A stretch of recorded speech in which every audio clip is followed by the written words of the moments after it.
ಸ್ನೇಹಿತರೆ ನಮಸ್ಕಾರ. ಕ್ಷಮೆ ಇರಲಿ, ಈ ವಿಡಿಯೋ ಕ್ವಾಲಿಟಿ ಚೆನ್ನಾಗಿಲ್ಲ. ಮೊದಲೇ ನಿಮ್ಮಲ್ಲಿ ಕ್ಷಮೆ ಕೇಳಿಬಿಡ್ತೀನಿ. ನಾನು ಆ್ಯಕ್ಚುಲಿ ಎಡಿಟ್ ಮಾಡ್ತಾ ಕೂತಿದ್ದೆ. ನನಗೆ ಸಡನ್ನಾಗಿ ಒಂದು ವಿಷಯ ಬಂತು.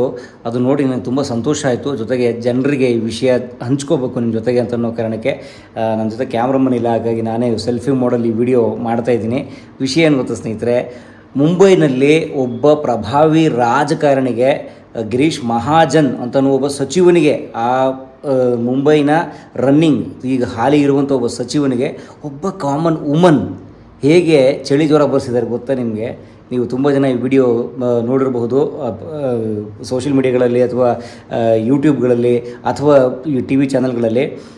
ಗಿರೀಶ್ ಮಹಾಜನ್ ಅಂತನ್ನುವ ಒಬ್ಬ ಮುಂಬೈನ ಒಬ್ಬ ಅಥವಾ ಮಹಾರಾಷ್ಟ್ರದ ಒಬ್ಬ ಸಚಿವ ಈಗ ರನ್ನಿಂಗ್ ಇದೆ ನೋಡಿ. ಅವರು ಇತ್ತೀಚೆಗೆ ನೀವು ಗಮನಿಸಿರ್ಬೋದು, ವಿಮೆನ್ಸ್ ರಿಸರ್ವೇಷನ್ ಬಿಲ್ಲು, ಮಹಿಳಾ ಮೀಸಲಾತಿ ಬಿಲ್ಲು 33% ಅವ್ರಿಗೆ ಮೀಸಲಾತಿ ಕೊಡಬೇಕು ಅಂತ ಅನ್ನೋ ಬಿಲ್ಲು ಅದು ಪಾಸ್ ಆಗಲಿಲ್ಲ ಅನ್ನೋ ಕಾರಣಕ್ಕೆ BJPಯ ಆ ಮುಖಂಡ ಮುಂಬೈನಲ್ಲಿ ಭಾಳ ಪ್ರಮುಖವಾದಂಥ ಒಂದು ರಸ್ತೆ, ಜನಸಾಮಾನ್ಯರು ಲಕ್ಷಾಂತರ ಜನ ಓಡಾಡ್ಬಿಡ್ತಾರೆ ಅಲ್ಲಿ.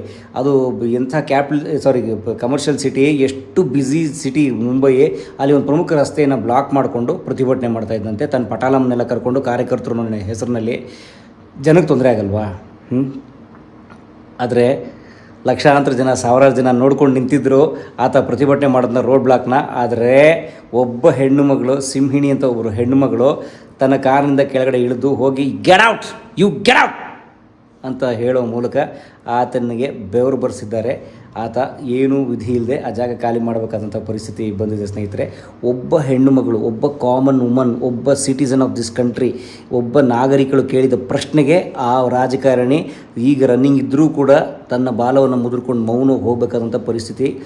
ಯಾಕೆ ಗೊತ್ತಾ ಸ್ನೇಹಿತರೆ? ಯಾಕಂದರೆ ಪ್ರಜಾಪ್ರಭುತ್ವದಲ್ಲಿರುವಂಥ ಶಕ್ತಿ ಇದು. ಪ್ರಜೆಗಳೇ ಪ್ರಭುಗಳಲ್ಲಿ, ಪ್ರಜೆಗಳ ಪ್ರಭುತ್ವ ಅಲ್ವಾ ಇದು? ರಾಜಪ್ರಭುತ್ವ ಅಲ್ಲ, ಯಾವುದೋ ಸರ್ವಾಧಿಕಾರಿ ಪ್ರಭುತ್ವ ಅಲ್ಲ ತಾನೇ, ಪ್ರಜೆಗಳ ಪ್ರಭುತ್ವ. MLA ಇರಲಿ, MP ಇರಲಿ, ಪ್ರಧಾನಮಂತ್ರಿ ಇರಲಿ, ಒಬ್ಬ ಗ್ರಾಮ ಪಂಚಾಯಿತಿ ಸದಸ್ಯ ಇರಲಿ, ಎಲ್ಲರೂ ಪ್ರಜಾ ಸೇವಕರು, servants, because everybody are paid.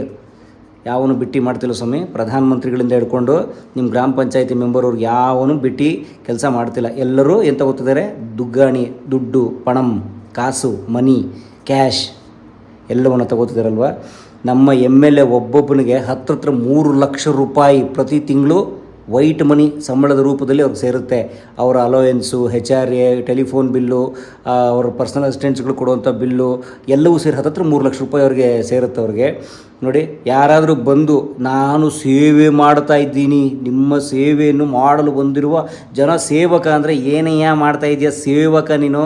3 lakh ರೂಪಾಯಿ ತಗೋತಾ ಇದೆಯಾ MLA MP? ನೀನು ಅಂತ ದುಡ್ಡು ತೊಗೋತಾ ಇದೆಯಾ? ನನ್ನ ತೆರಿಗೆ ಹಣ, ನಾನು ಕಷ್ಟಪಟ್ಟು ದುಡಿದು ಉಳಿಸುತ್ತಿರುವ ಹಣದಲ್ಲಿ ತೆರಿಗೆ ಹಣ ತೊಗೊಂಡು ನೀನು ಬೆಳೀತಿದ್ಯಾ, ನಿನ್ನ ಕುಟುಂಬ ಸಾಕೋತಿದ್ಯಾ? ಹುಷಾರ್ ಅಂತ ಹೇಳಬೇಕಾದಂಥ ನಾವು ಏನು ಮಾಡ್ತಾಯಿದ್ದೀವಿ? ಅಯ್ಯೋ ನಾನು ಈ ಪಾರ್ಟಿ ಫಾಲೋವರು, ಆ ಪಾರ್ಟಿ ಫಾಲೋವರು, ನಾನು ಈ ನಾಯಕನ ಫಾಲೋವರು, ಆ ನಾಯಕನ ಫಾಲೋವರು, ಈ ನಾಯಕರಿಗೆ ಜೈ, ಆ ನಾಯಕರಿಗೆ ಜೈ ಅಂದ್ಕೊಂಡು ಜೈತಾ ಇದ್ದೀರ ಎಲ್ಲರೂ ಅಲ್ವಾ? ತಪ್ಪಿದು ನೋಡಿ. ಆ ಹೆಣ್ಣುಮಗಳು ಹೋಗಿ ಗೆಟ್ ಔಟ್, ಏನು ಮಾಡ್ತಾಯಿದ್ದೀರಾ? ಪಬ್ಲಿಕ್ ರೋಡಲ್ಲಿ ಬ್ಲಾಕ್ ಮಾಡ್ಕೊಂಡು ನ್ಯೂಸಸ್ ಕ್ರಿಯೇಟ್ ಮಾಡ್ತಾಯಿದ್ದೀರಿ. ನಿಮ್ಗೆ ಯಾವನ್ರಿ ಪರ್ಮಿಷನ್ ಕೊಟ್ಟಿದ್ದಿಲ್ಲ ಬ್ಲಾಕ್ ಮಾಡ್ಕೊಂಡು ಕೇಳಿದ್ದಕ್ಕೆ?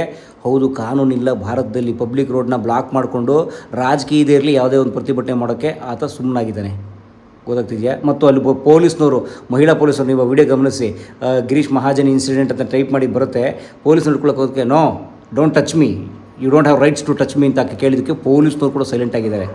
ಏನು ರೀ ಪೊಲೀಸ್ನವರೇ, ಏನಾಗಿದೆ ನಿಮಗೆ ರೀ?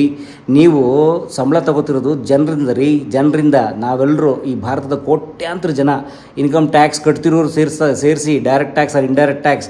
ಇಲ್ಲಿ ತಗೊಳ್ಳುವ ಒಂದು ಸಣ್ಣ ಶೇವಿಂಗ್ ಬ್ಲೇಡ್ಗೂ ಟ್ಯಾಕ್ಸ್ ಇದೆ, ಮಗುಗೊಂದು ಚಾಕ್ಲೇಟ್ ಕೊಡಿಸಿದ್ರು ಟ್ಯಾಕ್ಸ್ ಇದೆ, ನೀವು ಒಂದು ಅಂಡರ್ವೇರ್ ತೊಗೊಂಡ್ರು ಟ್ಯಾಕ್ಸ್ ಇದೆ, ಸ್ಟಾರ್ ಹೋಟೆಲ್ಗೆ ತಿಂದರೂ ಟ್ಯಾಕ್ಸ್ ಇದೆ, ಆಡಿ ಕಾರ್ ತೊಗೊಂಡ್ರು ಟ್ಯಾಕ್ಸ್ ಇದೆ, ಒಂದು ಸಣ್ಣ ಮೊಸರು ಪ್ಯಾಕೆಟ್ ತೊಗೊಂಡ್ರು ಟ್ಯಾಕ್ಸ್ ಇದೆ, ಎಲ್ಲದರಲ್ಲೂ ಟ್ಯಾಕ್ಸ್ ಇದೆ. ಡೈರೆಕ್ಟ್ ಟ್ಯಾಕ್ಸು ಅಂದರೆ ಇನ್ಕಮ್ ಟ್ಯಾಕ್ಸ್ ಕಟ್ತಿರೋರಂತೂ ಟ್ಯಾಕ್ಸ್ ಇದ್ದೇ ಇದೆ. ನಾವಂತೀವಿ ಗೊತ್ತಾ? ರೈತರಿಗೆ ಟ್ಯಾಕ್ಸ್ ಇಲ್ಲ, ಅವ್ರಿಗೆ ಟ್ಯಾಕ್ಸ್ ಹಾಕ್ಬೇಕು ಅಂತ ತುಂಬ ಜನ ಕಮೆಂಟ್ ಆಗ್ತಾರೆ. ನಾನು ರೈತರು ವಿಡಿಯೋ ಮಾಡಿದ್ರೆ ಏನು ಬಂದಿದೆ ನಿಮಗೆ? ಅಲ್ಲ ರೀ, ಆ ರೈತರು ಟ್ಯಾಕ್ಸ್ ಕಟ್ತಾರೆ ರೀ, ಅವ್ರಿಗಿಲ್ವ GST ಬೇರೆ ಬೇರೆ ಪದಾರ್ಥಗಳಿಗೆ? ಅವ್ರಿಗಿಲ್ವ ಬೇರೆ ಬೇರೆ ಟ್ಯಾಕ್ಸ್ಗಳು? ಹಾಗಾಗಿ ಟ್ಯಾಕ್ಸ್ ಎಲ್ಲರೂ ಈ ದೇಶದಲ್ಲಿ ಹುಟ್ಟುಬಿಟ್ಟ ಅಂದರೆ ಎಲ್ಲರೂ ಟ್ಯಾಕ್ಸ್ ಕಟ್ಟಲೇಬೇಕು, ಕಟ್ತಿದ್ದಾರೆ. ಆ ದುಡ್ಡಿಂದ ಸಂಬಳ ತೊಗೋತಿರೋ ನೀವು ಪೊಲೀಸ್ನವರು ಜನರ ರಕ್ಷಣೆ, ಜನರ ಕಾನೂನು ಸುವ್ಯವಸ್ಥೆ, ಲಾ ಆ್ಯಂಡ್ ಆರ್ಡರನ್ನು ಮೇಂಟೈನ್ ಮಾಡಬೇಕಾದ್ರೆ ನೀವು ಏನು ಮಾಡ್ತಿದ್ದೀರಿ?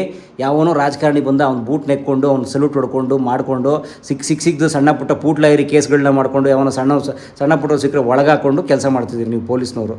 ಕೈ ಉಟ್ಕೊಂಡು ಮೊನ್ನೆ ಅವನವನು ಕಿರ್ಚಿದ್ನಲ್ಲ ಇಲ್ಲಿ ಮಾಡಿರೋಡು ಪೊಲೀಸ್ ಒಬ್ಬ, ಆ ಕೆ ಪಿ ಅಗ್ರವಾಲ್ ಪೊಲೀಸ್, ಏಯ್ ಬಿಟ್ಬಿಡು ಅಂತ. ಹಾಗೆ ಕೆಲವರು ಒಳ್ಳೆಯವರಿದ್ದಾರೆ, ಭಾಳ ಒಳ್ಳೆಯವರಿದ್ದಾರೆ ಅಧಿಕಾರಿಗಳು, ಭಾಳ ಅದ್ಭುತವಾದ ಹ್ಯಾಟ್ಸ್ ಆಫ್ ಅಧಿಕಾರಿಗಳಿದ್ದಾರೆ. ಬೆರಳೆಣಿಕೆ ಅಷ್ಟು ನೀವು ಎಣಿಸ್ಬೋದು ಅಷ್ಟೇನೇ. ಮಿಗ್ದವರೆಲ್ಲ ನೆಕ್ಕವರು. ಆ ಥರ ರಾಜಕಾರಣಿಗಳು ಬಿಡಿ, ಅವ್ರ ಬಗ್ಗೆ ನಾನು I don't want to comment about them. ಹಾಗಾಗಿ ಆ ಥರದ್ದಿದೆ ನೋಡಿ. ಪಬ್ಲಿಕ್ಕಲ್ಲಿ ಯಾವನಾದರೂ ಪಬ್ಲಿಕ್ ಹೋಗಿ ಏನಾದ್ರು ನ್ಯೂಸನ್ಸ್ ಕ್ರಿಯೇಟ್ ಮಾಡಿದ್ರೆ ಕೇಸ್ ಹಾಕ್ತಾರೆ, ಹೌದಾ ಅಲ್ವಾ? ರಾಜಕಾರಣಿ ಏನಾದ್ರು ನೀವು ಟ್ರಾಫಿಕ್ ಜಾಮ್ ಮಾಡಿ ಗಂಟೆಗಟ್ಟಲೆ ತೊಂದರೆ ಕೊಟ್ಟರೆ ಆಮೇಲೆ ಕೇಸೇ ಇಲ್ಲ, ಅವನು ಈ ದೇಶದ ನಾಯಕ, ದೊಡ್ಡ ನಾಯಕ. ಅದನ್ನು ಜನ ಮಾಡಿದ್ರೆ ಅವನು ಕ್ರಿಮಿನಲ್ಲು. ಏನಿದು ರೂಲ್ ಇದು? ಒಂದು RTO ಲೈಸೆನ್ಸ್ ತೊಗೊಳ್ಳೋಕ್ಕೆ SLCನೋ PUCನೋ ಆಗಿರಬೇಕು. ಅದೇ ಅದು ಒಬ್ಬ RTO ಮಂತ್ರಿ ಆಗಬೇಕಾದ್ರೆ,